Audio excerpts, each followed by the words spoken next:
So hello student, welcome to college study Delhi university. आज हम आपके लिए लेकर आए हैं फाइनेंशियल अकाउंटिंग की मोस्ट इंपॉर्टेंट थ्योरी।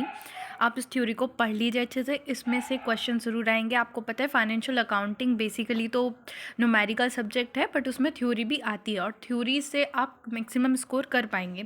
तो यहाँ पे है क्वेश्चन पहला, state the reason whether the following statement are true and false. So पहला है all asset on by enterprise are its good. So ये फॉल्स है और इसका रीज़न मैंने यहाँ पे दे रखा है। All asset on by enterprise are good or not good. Asset could be both tangible item like machinery, building, land, and intangible item भी हो सकता है। आपको इस वीडियो को रोक के इसका रीज़न पूरा पढ़ना है, ढंग से आप पढ़ लीजिएगा। But most of the students कुछ ऐसे भी हैं जिन्हें थोड़ी जल्दी रहती है, तो इसलिए मैं इस वीडियो में थोड़ा शॉर्ट में चीज़ें बता रही हूँ। देन आता है bed debt recovered should be deducted from bed date of a current account. इसका आंसर भी फॉल्स है, इसका रीज़न मैंने दे रखा है। देन आता है asset and income are not overstated and liability and losses are not understated as per accrual principle. तो ये ट्रू है। देन हमारा नेक्स्ट है, in India accounting standard are issued by security and exchange board of India. ये false है क्योंकि वो ICAI के थ्रू इशू की जाती है।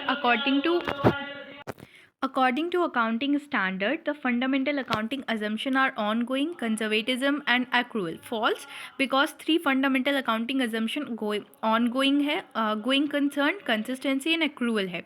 और इसका बाकी का explanation भी दे रखा है। Next आ जाता है, write a short note on any two. Going concern concept, IFRS, data analytics in accounting. तो यहाँ पे मैंने एक शॉर्ट नोट प्रोवाइड किया है पूरा, आप इसे पढ़ सकते हैं। आप एज इट इज़ लिख कर आइए, कोई दिक्कत नहीं है, आपको पूरे मार्क्स आप स्कोर कर पाएंगे। ये IFRS international financial reporting standard का बता रखा है, उसके की फीचर्स, इंपॉर्टेंस सब मतलब शॉर्ट में दे दिया है मैंने। डेटा एनालिटिक्स इन अकाउंटिंग, उसका पूरी चीज़ें मैंने दे रखी हैं, कैसे करना होता है वो भी और उसके बेनिफिट्स भी। नेक्स्ट क्वेश्चन है, explain the important point of AS2 accounting for inventories. तो अकाउंटिंग स्टैंडर्ड 2 जो है वो इन्वेंट्री से डील करता है और इसके अकाउंटिंग ट्रीटमेंट बता रखे हैं कि इन्वेंट्री को किस तरीके से ट्रीट करना होता है फाइनेंशियल स्टेटमेंट में। और इसकी डेफिनेशन ऑफ इन्वेंट्री दे रखी है पहले पॉइंट में। फिर मीजरमेंट ऑफ इन्वेंट्री, कैसे मीज़र करते हैं इन्वेंट्री को, वो दे रखा है। जैसे purchase cost, conversion cost, other cost वगैरह इंक्लूड होती है। फिर कॉस्टिंग मेथड कौन कौन से अलाउड है, FIFO, weighted average, specific identification, एक लीफो भी होता है, आप वो भी लिख सकते हैं, जो भी मतलब अकाउंटिंग स्टैंडर्ड में अलाउड है।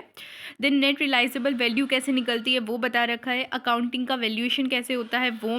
देन इन्वेंट्री रिटर्न डाउन कैसे होता है, recognisation of expense, disclosure requirement, वो सब कुछ इसमें स्पेसिफिकली बताया हुआ है। Then effect of different valuation method का क्या इफेक्ट है, इंक्लूजन फॉर AS2। ज़रूरी नहीं कि आप पूरी थ्योरी इसकी याद करें, आपको जितनी याद रह जाए आप उतनी लिख कर आ सकते हैं। बट ऑफकोर्स आपको थ्योरी में अगर 9 मार्क्स का क्वेश्चन आ रहा है तो एटलीस्ट 3 to 4 पेजेस लिख कर आने हैं। देना चाहता है differentiate between branch and departmental accounting.